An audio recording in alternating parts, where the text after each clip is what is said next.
आज मिजाज बन गया है, लोग मिलते हैं 500 रुपए सरकाते हैं मुसाफे में, मुफ्ती साहब दुआ कर लेना, इमाम साहब दुआ कर देना, जुनैद साहब दुआ कर देना, फलां साहब दुआ कर देना।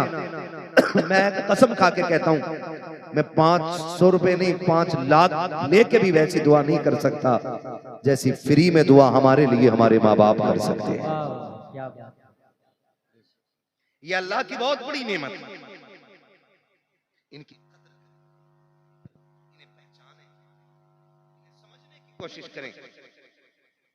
अब बाप बूढ़ा हो गया है ना, जवान हो, जाहिर है बेटे में जवानी तब आती है जब बाप बूढ़ा हो जाता है। कभी रात में सरहाने बैठ गया, उसके मन अड़ गया तकरीर का नतीजा। एक नौजवान ने फोन करके कहा मेरे बाप को समझाइए। मैंने कहा क्या हुआ? कहा कि वो आज भी रक्षा चलाता है, उसकी वजह से हमारे रिश्ते अच्छे नहीं आ रहे। मैंने कहा तू मुझे कैसे जानता है? उसने कहा मैं आपकी तकरीरें सुनता हूं। तो मैंने कहा जालिम तुझे इतना भी हया नहीं आया क्या? तूने मेरी गुफ्तगू में आज तक बाप के हवाले से बात नहीं सुनी? ये दिल में मेरे ख्याल आया, दिल में ख्याल आया, फिर सोचा कोई नतीजा नहीं। फिर किसी ने कहा कि अगर तुम भी हट जाओगे तो फिर फितना परवर लोग भी माइक पे आए, फिर हो सकता और भी ज्यादा फसाद। नहीं गए छोड़ के, लेकिन उस दिन एक चीज का एहसास हुआ, जिस बेटे को जवान करने के लिए एक बाप दर दर के ठोकरे खाता है,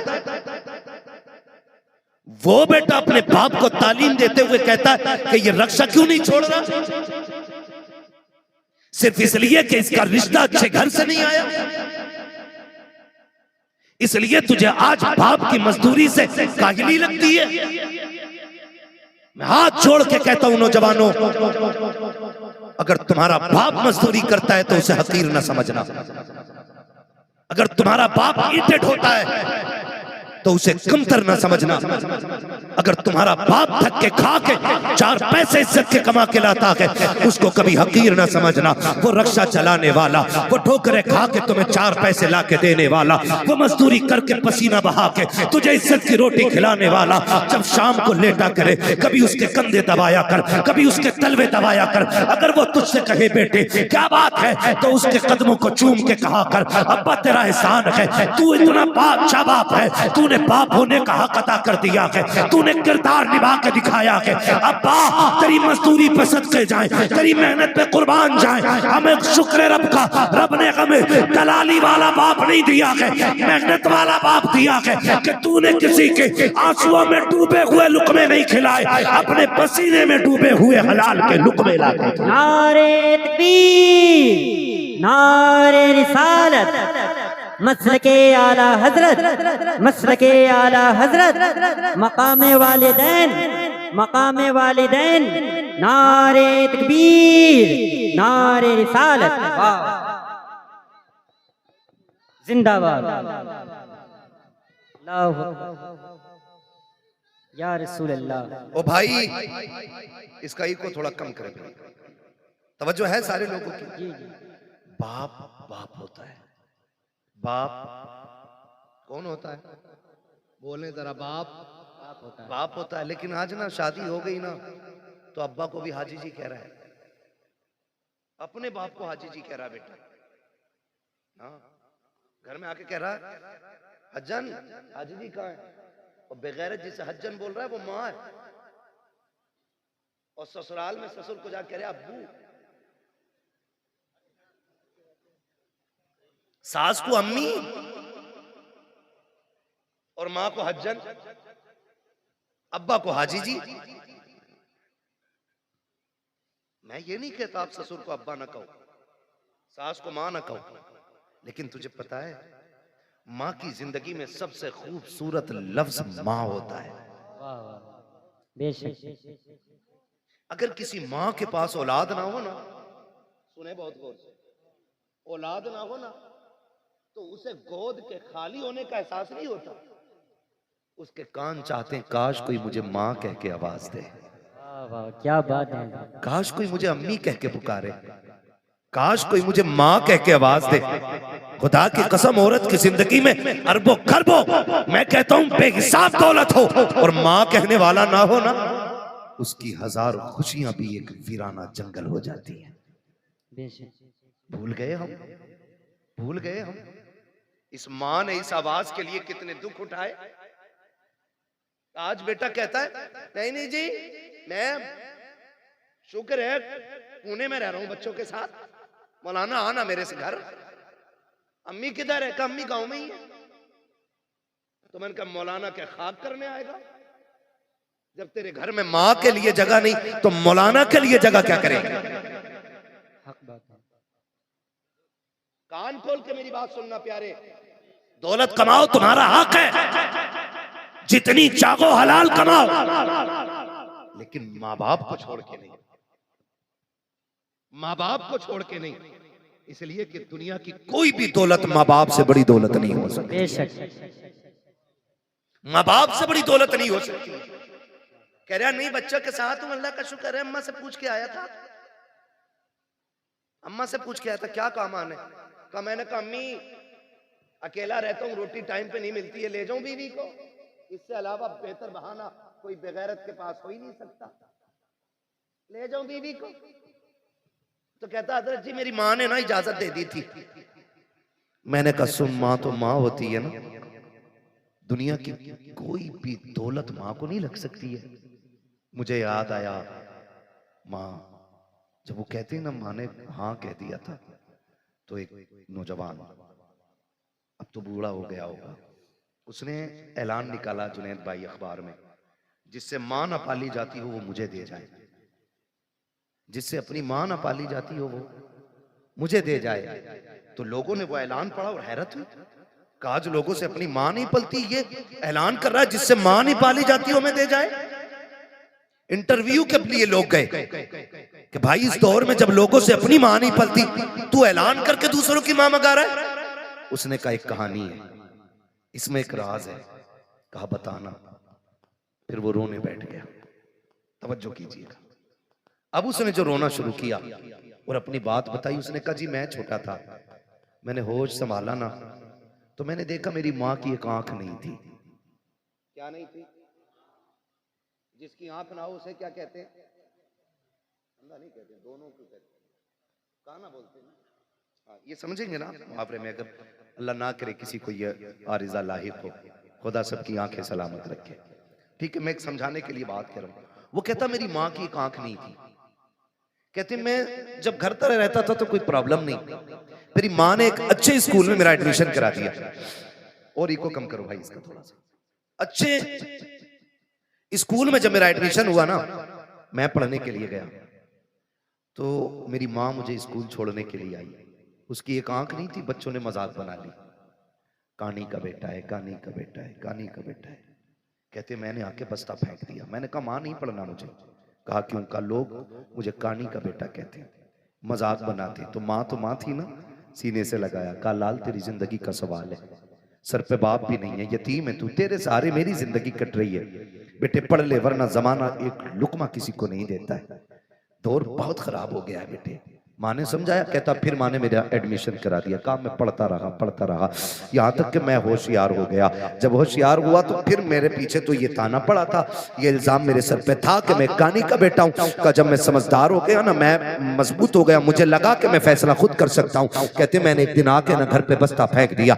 मैंने कहा माँ बहुत हो गया, अब मैं नहीं पढ़ सकता। मेरी माँ ने कहा लाल हो क्या गया? कहा माँ वही ताना जो बचपन से लेके आज तक मेरा पीछा नहीं छोड़ रहा है। ए माँ आज भी स्कूल जाता हूँ ना, लोग कानी का बेटा कह के आवाज देते। माँ बता मैं तेरे नहीं पढ़ना चाहता। माँ ने कहा बेटे कोई तो सूरत होगी जो तू पढ़ ले। बेटे पढ़ाई आधी से ज्यादा हो गई है, जिंदगी तबाह बर्बाद न कर। बच्चे ने कहा एक शर्त है। कहा क्या? कहा तू मुझे छोड़ के चली जा या मैं तुझे छोड़ के चला जाता हूँ, तुझसे आज के बाद मेरा कोई रिश्ता नहीं रहेगा। अगर यह शर्त मंजूर है तब मैं पढ़ने के लिए जाऊंगा। जब इतनी बात बेटे ने कही है, खुदा की कसम हजारों बिजलियां माँ के कलेजे पे गिर गई थी। कौन सा दर्द था जो आज माँ को याद नहीं आ रहा था? कौन सा एहसास था जिसने आज माँ को रुलाया नहीं था? जब बेटे ने इतना कहा कि इस शर्त पे पढ़ाई होगी कि तुझसे मेरा कोई रिश्ता न की। माँ तो माँ होती है, तू बीवी को लेके उड़ के जाके कहता है मेरी माँ ने इजाजत दी है, तूने तो कुछ भी नहीं मांगा, जो इसने मांग लिया था। इसने कहा आज के बाद तेरा मेरा कोई रिश्ता न की है। नौजवान कहता मेरी माँ ने कहा ठीक है शहजादे, आज के बाद तेरा मेरा कोई रिश्ता न की। उसने कहा माँ कोई पूछे भी तो बताना मत, मैं तेरा बेटा हूँ और ना मैं कहूंगा तू मेरी माँ है। माँ ने अपनी आंखों में आंसू लिए, बेटे से जुदाई बर्दाश्त कर ली। वक्त बदलता गया, बेटा पढ़ता चला गया, फिर अल्लाह ने अच्छी नौकरी दी, शादी भी हो गई, अच्छी दुल्हन मिल जाती है। अल्लाह ने इसको एक बेटा अता किया। जब बेटे की खबर माँ को पहुंची है, कई बार इस बेटे को देखने के लिए माँ बेटे के दरवाजे तक आई है, लेकिन गैरत ने कदम रोक दिए थे। हिम्मत जवाब दे गई, अपने बेटे को माँ बेटा ना कह सकी, पलट के वापस आ गई। चंद साल फिर बीत गए। फिर एक दिन माँ ने सोचा अब दुनिया से जाने वाली हूँ, क्यों ना अपने बेटे का चेहरा देख के आ जाऊं। माँ ने कदम उठाए गए, कलेजे पे बर्दाश्त का पत्थर रखा, बेटे के दरवाजे पे आके खड़ी हो जाती है, दस्तक दी। अंदर से इस बूढ़ी का पोता निकल करके आया।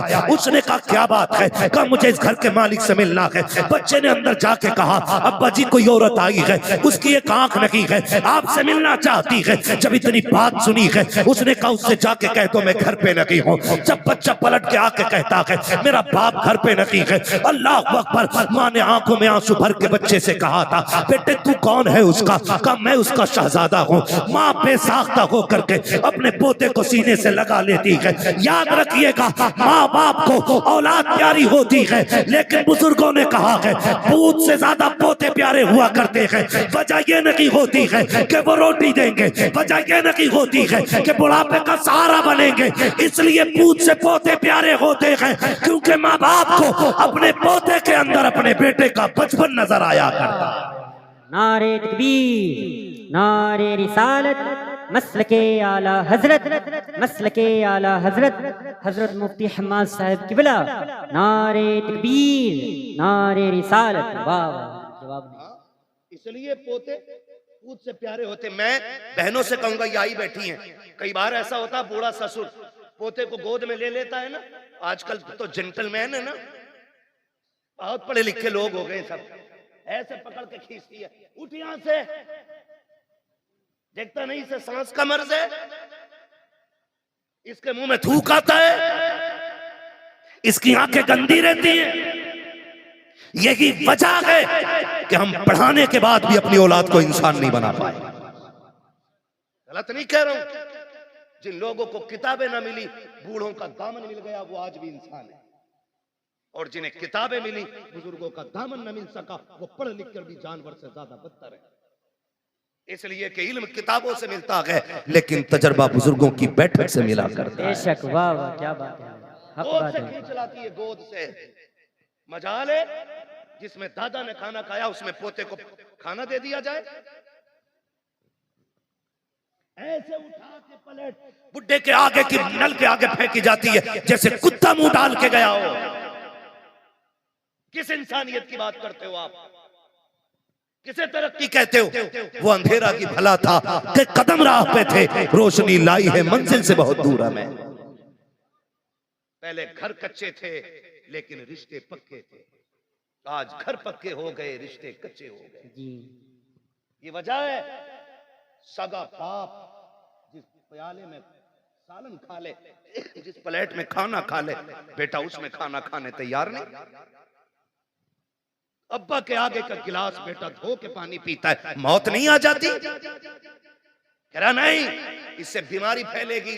मेरे नबी ने फरमाया सूरुल मोमिन शिफाउन, और जालिम मोमिन के जूते में शिफा होती है।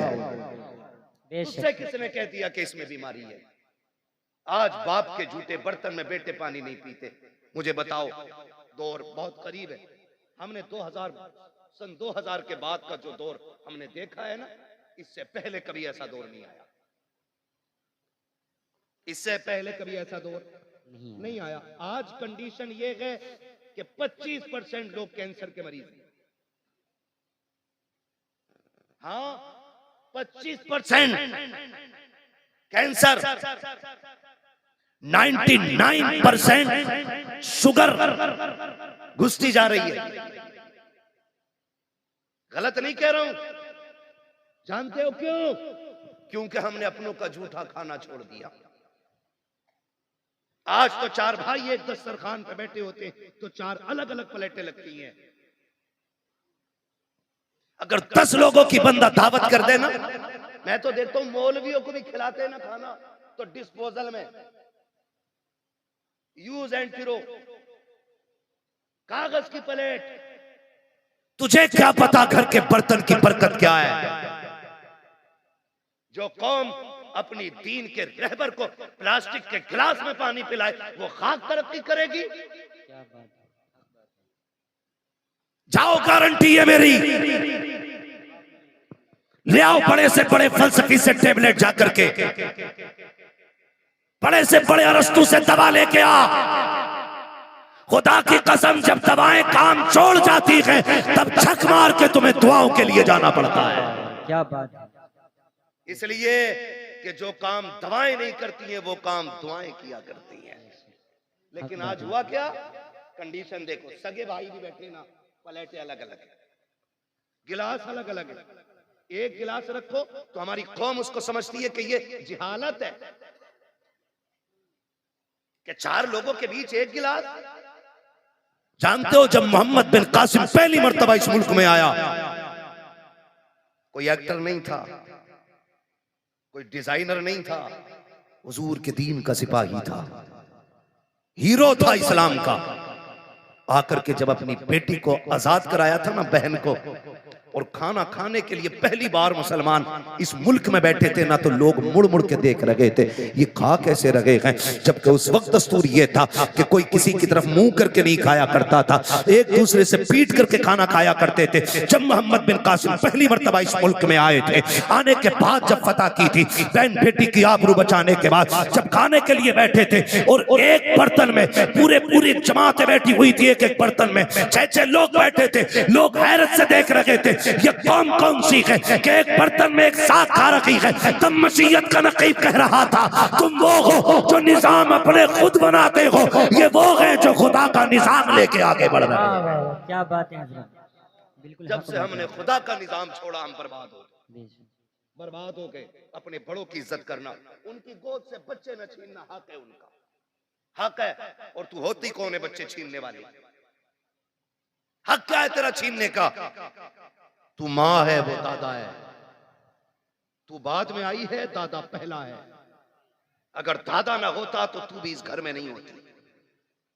मगर इसी को जो है ना, हमारे लोग, हमारे भाई उल्टा बच्चों से कहते हैं, हाँ हाँ सही तो कह रही तुम्हारी अम्मी, जाना मत, अब्बा के झूठा खाना मत। तुझे पता है जब बंदा 70 पार कर जाता है ना, और उसके पैर कांपने लगते हैं, हाथ नहीं काम कर पाते हैं, नजर पूरी नहीं देख पाती है, चप्पल जूते ढूंढने लग जाता है, लाठी टटो के पकड़ता है ना, तब खुदा आवाज देकर कहता, फरिश्तों खबरदार, अब इसके अमाल से कलम गुनाहों के एतबार से उठा लिया जाए, अब इससे खता भी हो जाए तो खता न लिखना, इसलिए कि अब मेरा बंदा दुनिया तनहा छोड़ गई है, अकेला रह गया है, अब मेरी रहमतों का सहारा है। देखते नहीं हो फरिश्तों, कोई जूती चुरा रहा है, कोई लाठी छुपा देता है, किसी को थूक से नफरत है, किसी को इसके मुंह से नफरत है, कोई इसकी आंखों से घिन कर रहा है। अब दुनिया ठुकरा गई है, देख ये सिर्फ मेरी रहमत के सहारे है। खुदा की कसम, ऐसे बंदे जब दुनिया से जाएंगे, अल्लाह कयामत के दिन बड़े बूढ़े को बुलाएगा और बुला के पूरे परिवार को इकट्ठा करेगा, फिर उस बड़े बूढ़े से पूछेगा, बता इनको पहचानता कि ये कौन है? वो कहेगा, हाँ ये मेरी पोती लगती है, ये मेरा पोता लगता है, ये मेरा बेटा है, ये मेरा देवता है, ये मेरी बहू है, ये मेरा भतीजा है। उसके बाद रब फरमाएगा, बता इनका मामला तेरे साथ क्या था? वो ये कहेगा, मालिक इसको मेरे जूते से नफरत थी, ये मेरे बिस्तर से घिन करता था, इसको मेरे कपड़े से नफरत आती थी, ये मेरे छोड़े हुए खाने को हाथ नहीं लगाता था। रब फरमाएगा, सुन, आज इनमें से जिसको तू कह देगा मैं उसे जन्नत दूंगा। वो बूढ़ा कहेगा, क्यों? कहेगा, मैं जमाने को बताना चाहता हूँ जिससे तुम कुछ नहीं समझते हो, रब ने आज महशर में उसे शफाअत का इख्तियार अता कर डाला है। क्या बात है, जवाब नहीं है, माशाअल्लाह। इज्जत करो अपने बड़े बूढ़ों की, वरना याद रखना, जैसी करनी जोर से, जैसी करनी वैसी करे। छोड़ो बुड्ढों को यार, बड़ा रहने दो, इन्हें क्या पता है। अब 5G का दौर है, बुढ़े के दौर में कोई भी जी नहीं था, खुदा की कसम कोई जीत था या ना था, लेकिन इस बुड्ढे के दौर में अदब जरूर था। अदब जरूर था। मेरी जेब पे अगर कलम लग गया ना तो सफेद बालों वाला भी आ जाए तो मैं क्यों उठूं? तो कलम लगा के बैठूं भाई, मैं तो हजरत हूं, मुझे तो लोग हुजूर भी कहते हैं, तो मैं ये लेके बैठ जाऊं? ये हुजूर का दीन नहीं। ये हुजूर का दीन मिटा दे अपनी हस्ती को अगर कुछ मर्तबा चाहे, कि दाना खाक में मिलकर गुले गुलजार बनता है।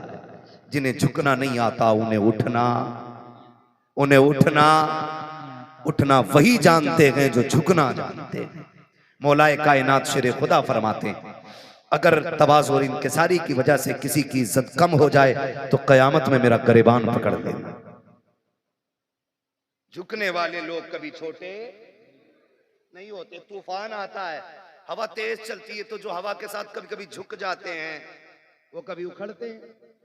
जो अकड़े रहते हैं वो, जो अकड़ जाते हैं वो जोर से वो उखड़ जाते हैं। हमारे हिस्से की क्रीम इतनी मद्दी तो नहीं हो सकती ना कि बोल ना पाए। मुझे उम्मीद है वही बैठा होगा जिसमें दम होगा। जो अकड़ जाते हैं वो उकड़ जाते हैं। तो मैं क्या बात अर्ज कर रहा था आपसे, उसने भाई ये टंटना मंटना ना करो यार, बोलने दो थोड़ी सी देर, तवज्जो है ना सारे लोगों की। बच्चे ने क्या कहा कि अब्बा घर पे नहीं है, उसने लिपटा लिया सीने से, बच्चा छुटा के भागा, मां चली गई।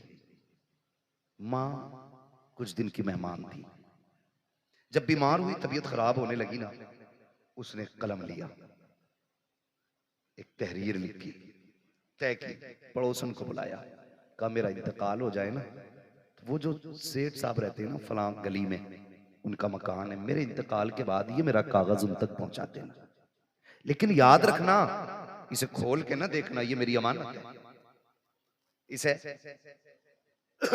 खोल के ना देखना, ये मेरी अमानत है।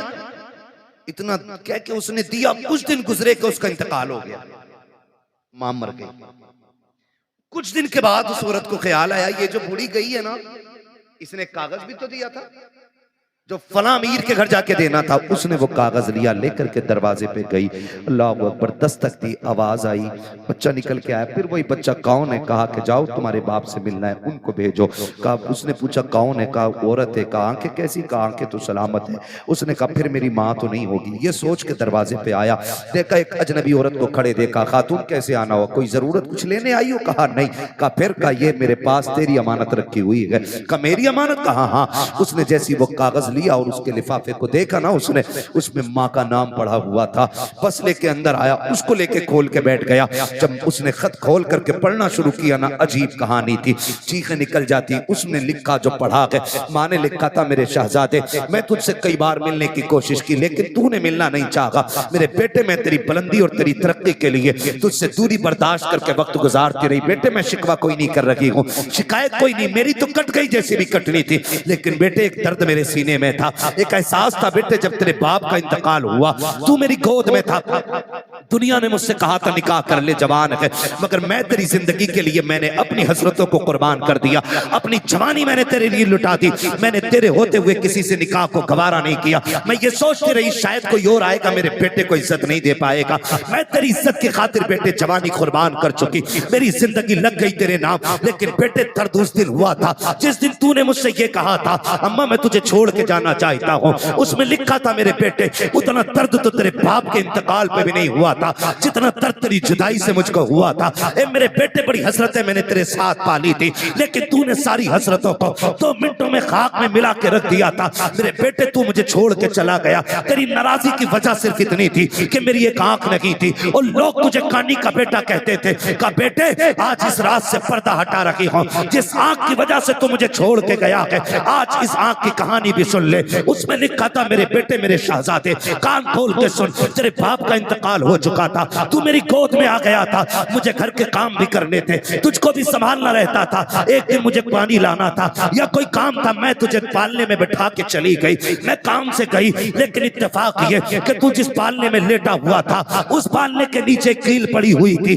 अचानक तूने उछाल मारी और पालने से नीचे आ गया। बेटे मैं तो काम में थी, न जाने वो कौन सी मनहूस घड़ी थी जो तेरी आंख में कील लगी, मैंने तेरी चीख सुनी, दौड़ के आ गई। बेटे मैंने तेरी आंख में कील देखी, मैं बेकरार होकर डॉक्टर के पास लेकर के गई, मैंने डॉक्टर से जाके कहा था डॉक्टर मेरे बेटे की आंख में चोट लग गई है। उसने जब कील देखी मुझसे कहा अफसोस तेरा बेटा जिंदगी में कभी देख नहीं पाएगा। उसने कहा बेटे मैं तेरी माँ थी, कैसे गवारा कर पाती, कैसे बर्दाश्त कर पाती। मैंने कहा डॉक्टर जो भी कीमत लगे दी जाएगी, जो भी कहोगे दिया जाएगा, मेरे बेटे की आंख ठीक कर दी जाए, इसलिए कि भी बचपना का इसने देखा कि क्या है। डॉक्टर ने कहा था आंख तो हम दे देंगे, लेकिन उस आंख के बदले में आंख देनी पड़ेगी। जैसी इतनी बात सुनी है उसने कहा बेवा हूं, बेसहारा हूं, कौन है जो आंख देगा। उसने खुद फैसला किया, आके कहने लगी डॉक्टर जल्दी कीजिए मेरी आंख निकाल लीजिए। उसने कहा जवानी है, पूरी जिंदगी को क्यों बर्बाद करना चाहती है, तेरी जिंदगी में अभी भाग बनाना बाकी है, खुशियों की बहारें हैं,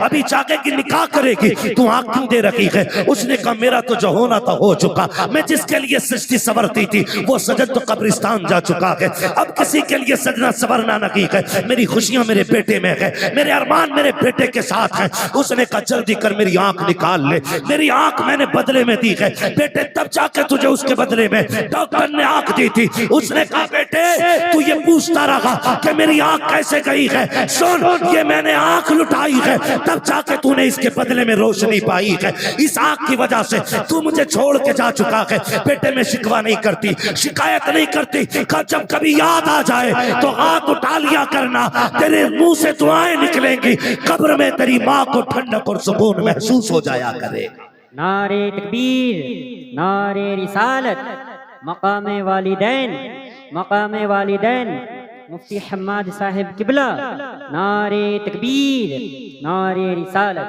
जवाब नहीं है। अल्लाह अकबर। उसने कहा मैंने तेरे लिए आंख दे दी। तो मैं ये कहता हूँ खुदा अगर तुम दुबई मुंबई जा रहे हो बीवी लेके, तुम कैसे कह देते हो कि माँ ने हाँ कह दी थी ना, वो तो कह ही देगी, इसलिए कि उसके नजदीक बेटे से ज्यादा कुछ भी प्यारा नहीं है।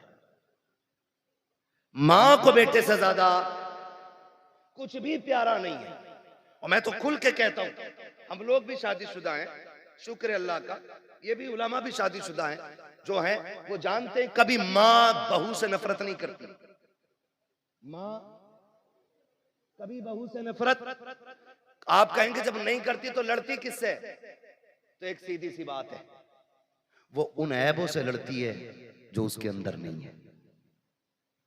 आप कहेंगे वो कौन से ऐब है। मैंने कहा सुन बेटा, जब भी आया लड़के आया या थक के आया, माँ ने भूखा नहीं सोने दिया,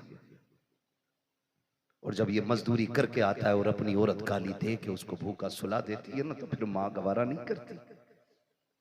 जब बेटा थक के आता और औरत मुंह बिगाड़ के देख के कहती है आ गई ये तुनार लेके, मेरा शादी का सूट किधर है, फिर वो जो थक के लोगों की गालियां खा के आया है टूट जाता है।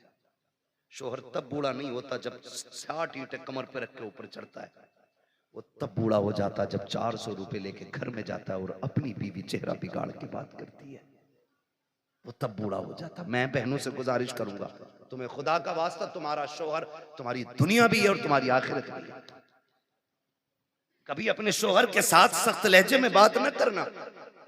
जाओ बरेली शरीफ दारुल इफ्ता चला जाओ, चले जाओ, पूरी दुनिया का मरकजी दारुल इफ्ता हमारा बरेली शरीफ, जाके देखो सबसे ज्यादा सवालात आज तलाक के मसले पर होते हैं। हमने 2 साल बैठ करके वहां पे कलम चलाया, सबसे ज्यादा सवालात तलाक के आते हैं, सबसे ज्यादा। क्यों ये तलाक है? और छूटते ही बहू क्या कहती है, अम्मा ने कुछ करा दिया बेटे को,